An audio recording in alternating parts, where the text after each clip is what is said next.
السلام عليكم ورحمة الله وبركاته. أعوذ بالله من الشيطان الرجيم. بسم الله الرحمن الرحيم.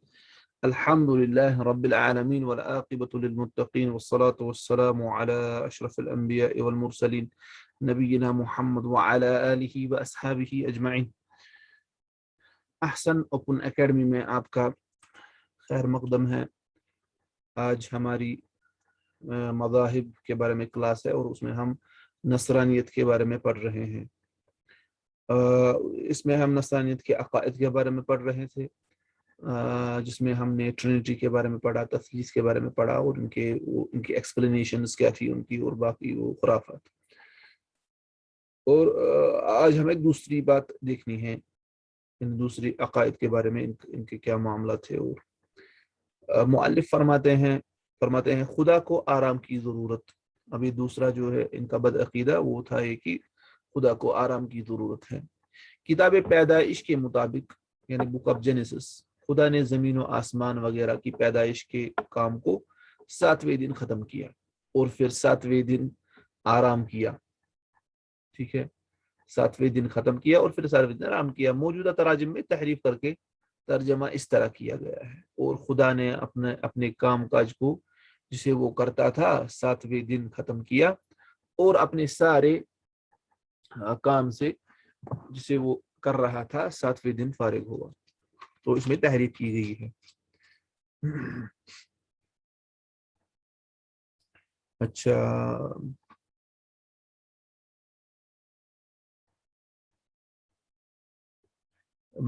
میرے ہاتھ میں اس وقت یہی ہے بک آف جینیسس یعنی پیدائش کی کتاب، اور میں اس میں دیکھ رہا ہوں کہ کہاں پر یہ لکھا ہے.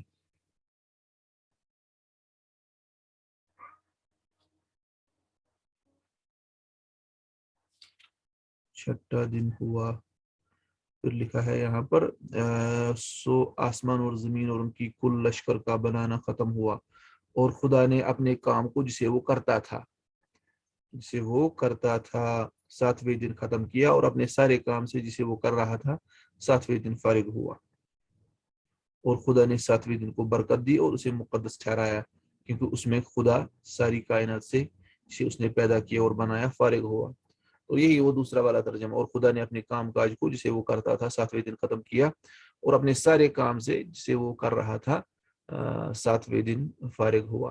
ٹھیک ہے، تو یہ آج کے ان میں جو تراجم ہے، یہ میرے پاس بھی ہے ہارڈ کاپی اس کی، اس میں یہی لکھا ہے جو ہمارے مؤلف شیخ مبشر احسن صاحب نے لکھا ہے اس میں. ٹھیک ہے، اچھا اس میں کیا ہے؟ حالانکہ پہلے 7ویں دن ختم کیا کہہ کر اسی جملے میں 7ویں دن فارغ ہوا کہنا بے معنی و بے مقصد ہے. ٹھیک ہے، فارغ ہوا ختم کیا، یہ کیوں کیا ہے؟ حالانکہ پہلے 7ویں دن، اور درست ترجمہ وہی ہے جو بائبل کے قدیم نسخوں میں کیا گیا ہے، اور جو کیتھولک بائبل انگریزی و اردو میں اب بھی بحال رکھا گیا ہے. اور یہ ترجمہ خدا کے بارے میں تھک جانے اور آرام کی ضرورت کا محتاج ہونے کا تصور پیش کرتا ہے. اوپر لکھا تھا 7ویں دن آرام کیا، اور نیچے لکھا 7ویں دن ختم کیا اور اپنے سارے کام کاج سے وہ کر رہا تھا 7ویں دن فارغ ہوا. اصل میں اس میں وہ کمپریٹو اسٹڈی کی ضرورت ہے، جو مختلف تراجم ہیں وہ ہم انشاءاللہ تعالی آگے کسی درس میں کریں گے. اچھا،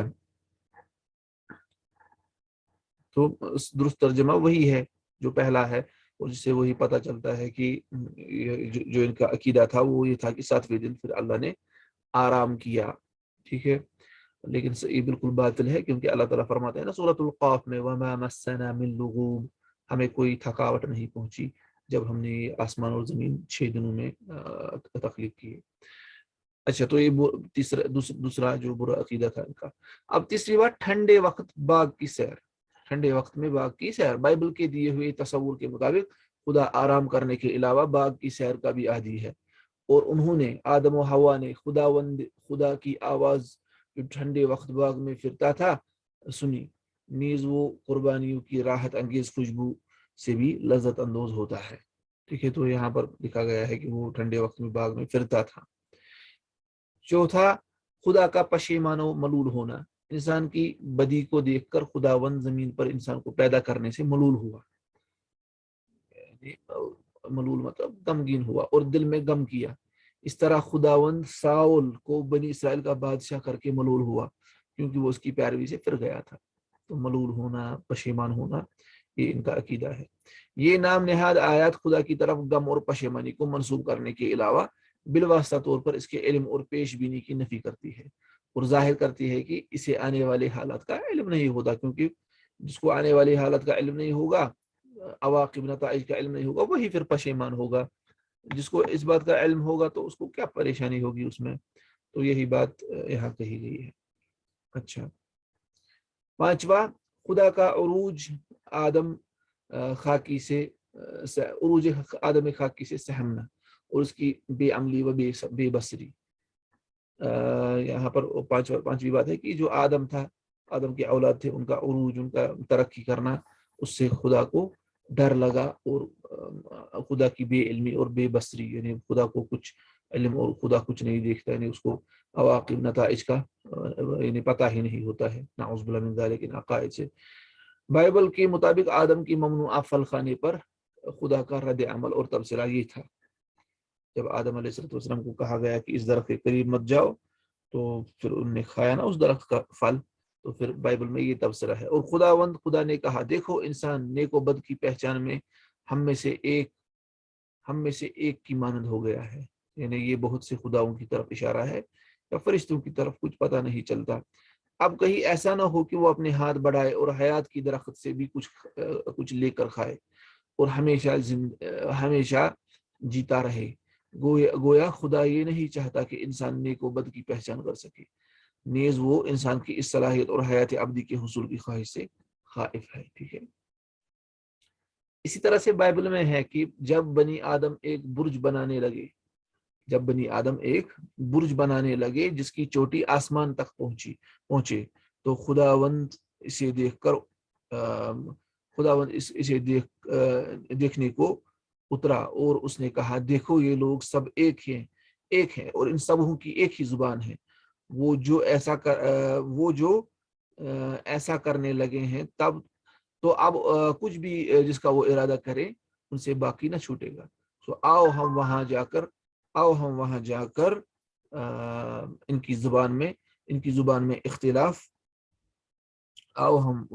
ان کی زبان میں اختلاف ڈالیں تاکہ وہ ایک دوسرے کی بات نہ سمجھ سکے. تو اس میں بالکل یعنی اللہ تعالیٰ کے بارے میں دیکھیے کیا بات کر رہے ہیں. ٹھیک ہے. جب انہوں نے یہ تعمیر کی عمارت،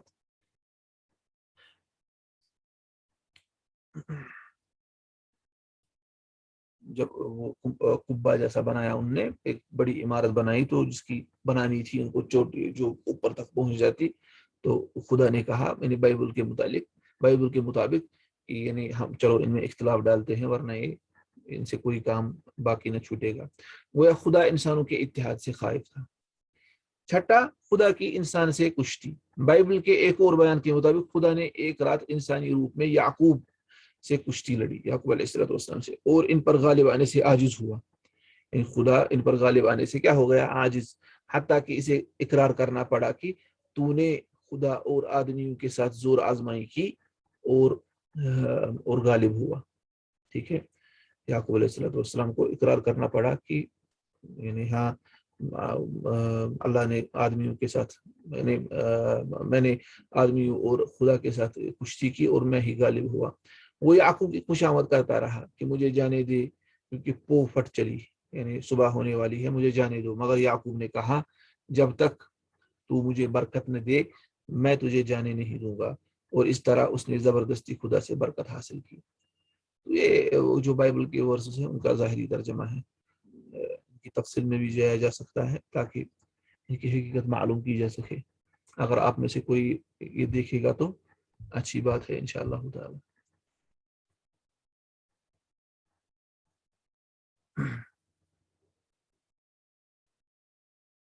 اچھا، تو اس کے بعد ساتواں، خدا کی عاجزی و ناطاقتی. بائبل کا خدا کمزور پر تو غالب آ سکتا ہے لیکن طاقتوروں پر نہیں. ملاحظہ فرمائیے، خداوند یہودا کے ساتھ تھا، سو اس نے کوہستانیوں کو نکال دیا، پر وادی کے باشندوں کو نہ نکال سکا کیونکہ ان کے پاس لوہے کے رتھ تھے، یعنی لوہے کی سواریاں تھی ان کے پاس. ایسا خدا جو لوہے کے رتھوں والوں پر غالب نہیں آ سکتا یا اپنے چہیتوں کو ان پر غالب نہیں کر سکتا، اگر کہیں اس کا مقابلہ ٹینکوں اور جہاز والوں سے ہو جائے تو نہ جانے اس کا کیا حشر ہوگا۔ یعنی بائبل کے مطابق اگر خدا کا ایسا ہی تصور ہے کہ وہ ایسا نہیں کر سکا، تو پھر یہی معاملہ ہے، یہی نتیجہ نکلتا ہے اس کا جو ہمارے مؤلف بیان کرتے ہیں۔ خدا کی دغا بازی، بائبل خدا کی طرف نعوذ باللہ دغا بازی کی نسبت بھی کرتی ہے۔ ملاحظہ کیجیے، تب میں نے کہا افسوس اے خداوند خدا تو نے ان لوگوں اور یروشلم کو یہ کہہ کر دگا دی کہ تم سلامت رہو گے، حالانکہ تلوار جان تک پہنچ گئی۔ یہاں پر خطاب کیا جاتا ہے خدا کی طرف کی، تو نے یروشلم کے لوگ وہ دگا دی، دھوکہ دیا ان کو، تم نے کہا کہ تم سلامت رہو گے، حالانکہ تلوار ان تک پہنچ چکی تھی، ان کی جان تک پہنچ چکی تھی۔ اور یہ عجیب دغا بازی اور سنگین مذاق بھی خدا سے منسوخ کیا گیا کہ اس نے خود ہی داؤد کو حکم دیا کہ وہ لوگوں کی گنتی کرے اور خود ہی ان سے ناراض ہو کر انہیں سخت سزا دی۔ یعنی پہلے خدا نے داؤد علیہ السلام کو کہا اپنے لوگوں کی گنتی کرو، پھر ناراضگی کا اظہار کیا، اور سزا بھی وہ جو داؤد تک محدود نہ تھی بلکہ ایک عام وبا کی شکل میں تھی۔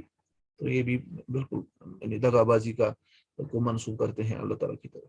اسی طرح کا سنگین مذاق بقول بائبل خدا نے اپنے ایک اور ملہم یعنی الہام شدہ بلعام بن باورا سے بھی کیا، جب موآبیوں کے بادشاہ نے اسے بنی اسرائیل پر لعنت کرنے کے لیے بلایا اور اس نے خدا سے مشاورت کی، تو خدا نے رات کو بلعام کے پاس آ کر اس سے کہا اگر بادشاہوں کے آدمی تجھے بلانے کو آئے ہوئے ہیں تو اٹھ کر ان کے پاس جا، مگر وہ اس حکم کے مطابق چلا تو اس کے جانے کے سبب خدا کا غضب بڑھ گیا۔ یعنی پہلے کیا خدا نے ہی کہا کہ یعنی بائبل کے مطابق خدا نے ہی کہا کہ تم ایسا کرو، لیکن پھر کیا ہوا پھر مسئلہ ہوا کہ خدا پھر کیا ہو گیا، ناراض ہو گیا۔ خدا نے کہا کہ تم نے ایسا کیوں کیا، ٹھیک ہے۔ تو یہاں پر بھی انہیں نا پہلے اللہ تعالیٰ ہی حکم دیتے ہیں، پھر اللہ تعالیٰ ہی اس سے آگے جا کے کیا ناراض ہو جاتے ہیں۔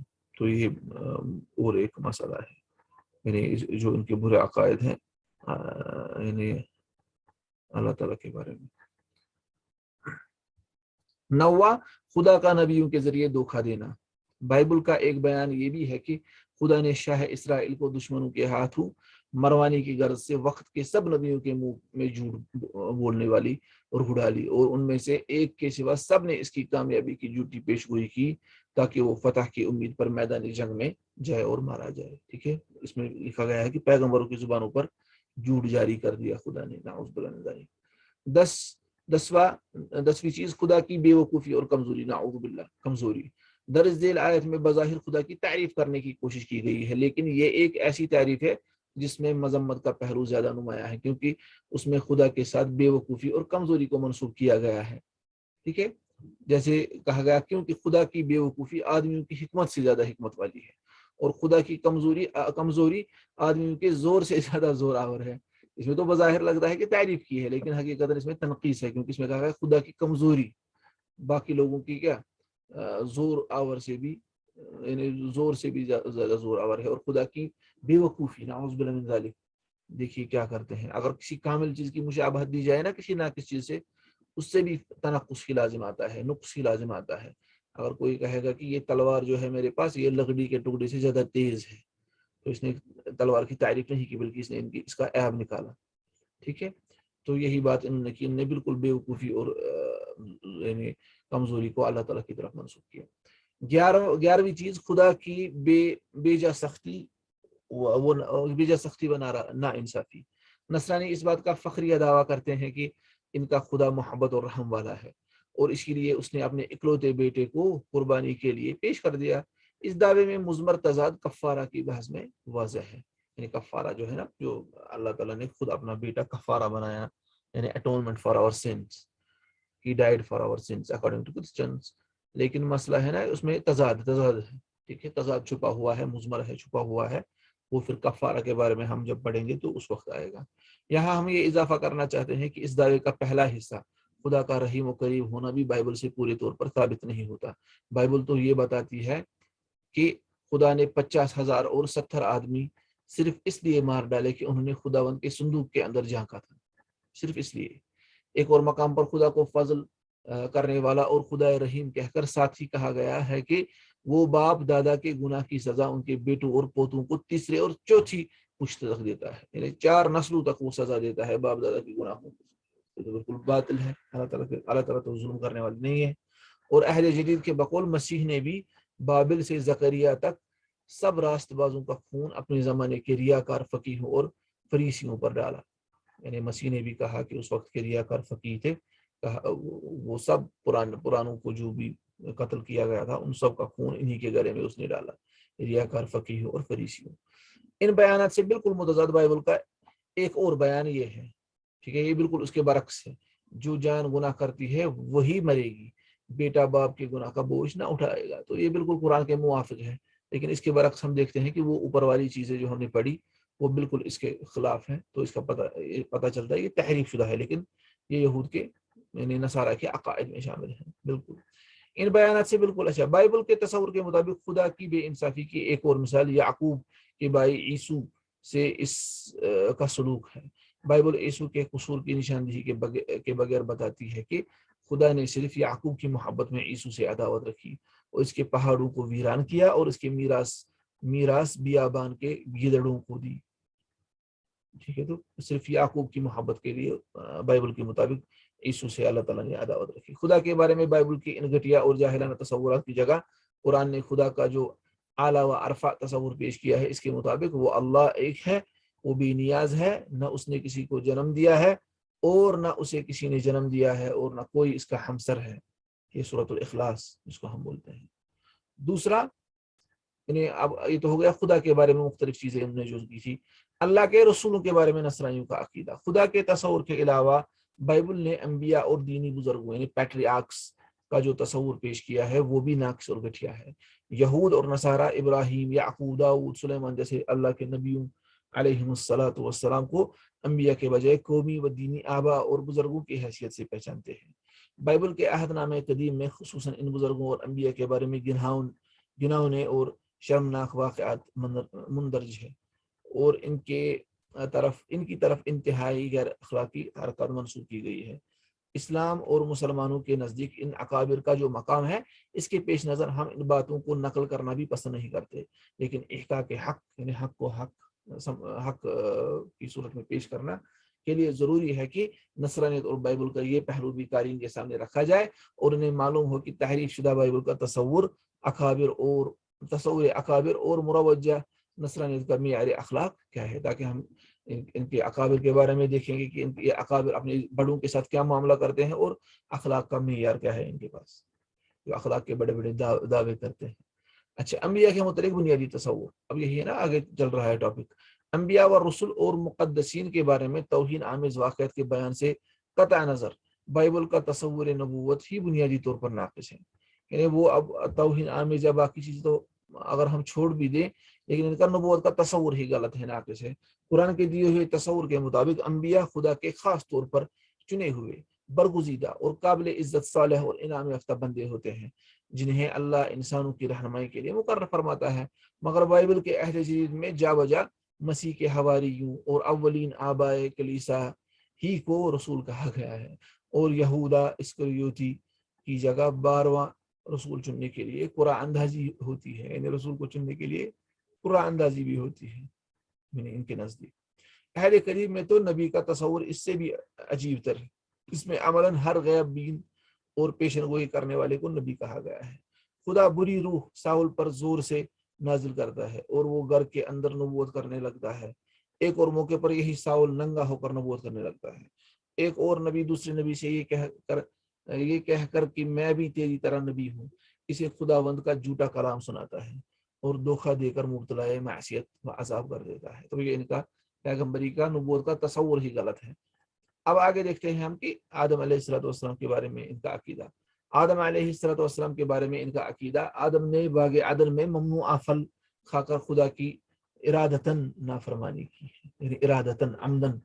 نوح علیہ السلام کے بارے میں ان کا عقیدہ، نوح کو مرد راست باز اور اپنے زمانے کے لوگوں میں بے عیب ماننے کے بعد بائبل میں لکھا ہے کہ راست باز نے سیدھی راہ پر یعنی اچھے طریقے پر چلنے والا کہہ کر بائبل میں لکھا ہے کہ اس نے میں پی اور اسی نشہ آیا اور اپنے ڈیرے میں برہنہ ہو گیا، حتیٰ کہ ان کے بیٹے حام نے انہیں اس حالت میں دیکھا۔ تو اس میں بالکل انبیاء کے جو شایع نشان نہیں ہے معاملے وہ یعنی بیان کی گئی ہے کہ نشے کی حالت میں پھر وہ نوح علیہ السلام برہنہ ہو گئے۔ لوط علیہ السلام کے بارے میں ان کا عقیدہ، بائبل کے مطابق لوط کی 2 سگی بیٹیوں نے انہیں شراب پلائی اور پھر باری باری ان سے ہم آگوش ہوئی، نعوذ باللہ من ذالک، حتیٰ کہ لوط کی یہ دونوں بیٹیاں اپنے باپ سے حاملہ ہوئی اور ان سے ایک ایک بیٹا پیدا ہوا، جن سے ایک موآبیوں کا باپ اور دوسرا بنی عمون کا باپ تھا، یعنی 2 بڑے قبیلوں کا باپ تھا۔ اس شرمناک الزام کی حقیقت کی کلید یہ آخری جملہ ہے۔ دراصل موآبی اور بنی عمون سے بنی اسرائیل کی عداوت تھی اور ان کے باہم بہت جنگیں ہوتی رہی۔ اس عداوت کے نتیجے ہی میں انہوں نے ان کے نسب کو بگاڑا اور اس مقصد کے لیے لوط علیہ السلام جیسی مقدس ہستی کو بھی معاف نہیں کیا۔ بناتے لوط کی مبینہ اخلاق باختگی کی بنیاد ان کے اس مفروضے پر رکھی گئی ہے کہ سدوم اور عمورہ کی بدکار وسیعوں کی تباہی کے بعد زمین پر کوئی مرد نہیں جو دنیا کے دستور کے مطابق ہمارے پاس آئے، حالانکہ جیسے حافظ ابن حزم نے لکھا ہے کہ بائبل کے اپنے بیان کے مطابق ابراہیم اپنی اولاد سمیت ان بستیوں کے بالکل قریب رہتے تھے اور بائبل ہی کے مطابق انہوں نے ان کی تباہی کا نقشہ ملاحظہ کیا تھا۔ دیکھیے تو یہ کیسے بنایا ان نے، بنا کے لوط کے مبینہ اخلاق باختگی کی بنیاد ان کے اس مفروضے پر رکھی گئی ہے کہ سدوم اور عمورہ کی بدکار بستیوں کی تباہی کے بعد زمین پر کوئی مرد نہیں جو دنیا کے دستور کے مطابق ہمارے پاس آئے۔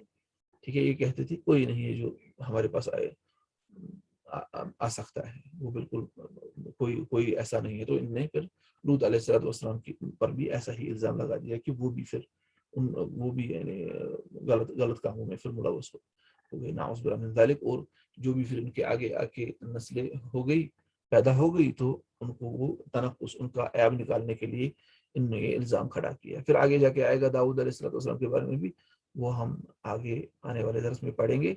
آج کے لیے اتنا ہی کافی ہے۔ اللہ سے دعا ہے کہ سمجھنے کی توفیق عطا فرمائے اور پھر اس کے مطابق ہمیں شریعت اسلامی پر عمل کرنے کی توفیق عطا فرمائے اور باطل کو باطل سمجھنے کی توفیق عطا فرمائے۔ اقول هذا واستغفر الله لي ولكم